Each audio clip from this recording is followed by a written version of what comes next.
సరే అదే విధంగా ఇప్పుడు లైఫ్ స్టైల్ మారిపోతూ ఉంది. So people are not having a proper idea about what they are eating, ఏం కన్సంప్షన్ చేస్తున్నారు అన్న దాని మీద వాళ్ళకి కొద్దిగా అవగాహన ఉండట్లేదు. సో ఇదే కారణంగా ఒబిసిటీ కూడా ఫేస్ చేస్తూ ఉన్నారు. ఈ ఒబిసిటీ వల్ల లైక్ చాలామంది మనం చూస్తుంటాం, ఒబిసిటీ వల్ల పిల్లలు పుట్టడానికి టైం పడుతూ ఉంటుంది. ఫస్ట్ మీరు వెయిట్ లాస్ అవ్వండి, మీరు ప్రాపర్ డైట్ తీసుకోండి. ఇది మేల్లోనూ చూస్తాం, ఫీమేల్లోనూ చూస్తాం.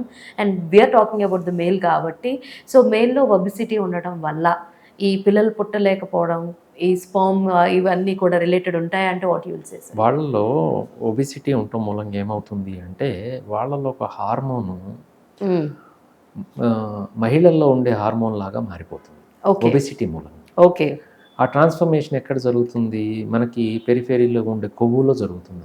హ్మ్. దాంతోటి ఏమవుతుంది? హార్మోన్ ఎఫెక్టే తగ్గిపోతుంది పూర్తిగా. ఓకే. పురుష హార్మోన్ ఎఫెక్ట్ తగ్గిపోయి, హ్మ్. మహిళల్లో ఉండే హార్మోన్ ఎఫెక్ట్ ఎక్కువ అవటంతో ఏమవుతుంది అంటే, వాళ్ళల్లో సేమ్ మళ్ళీ అంగస్తంభన సమస్య రావటం. ఓకే. రెండోది ఇంటర్‌కోర్స్ చేయటానికి వాళ్ళకి అంగం చుట్టూ ఎక్కువగా ఫ్యాట్ జమ అయిపోయి ఉండటం మూలంగా హ్మ్. ఏమవుతది? వాళ్ళకి బరీడ్ పెన్నిస్ అంటాం. హ్మ్. అంటే అంగం కనపడకుండా పోయినట్టుగా వాళ్ళకి ఉంటుంది ఫీలింగ్. హ్మ్. దాంతోటి వాళ్ళు వచ్చి ఫస్ట్ కంప్లెయింట్ ఏం చెప్తారంటే, నాది అంగం చిన్నగా అయిపోయింది సార్. ఇప్పుడు ఏం చేయాలి? అంగం చిన్నది అయిపోలేదు. దాని చుట్టూ కొవ్వు పేరుకుపోయి హ్మ్. దానిలో అంగం కనపడక అలా ఉంటుంది. వాళ్ళకి సంభోగ క్రియలో కూడా వాళ్ళకి సమస్యలొస్తాయి. హ్మ్. వాళ్ళు పొజిషన్ కూడా తీసుకోలేరు. దాంతోటి ఆహ్, అంగస్తంభనలో సమస్యలుంటాయి.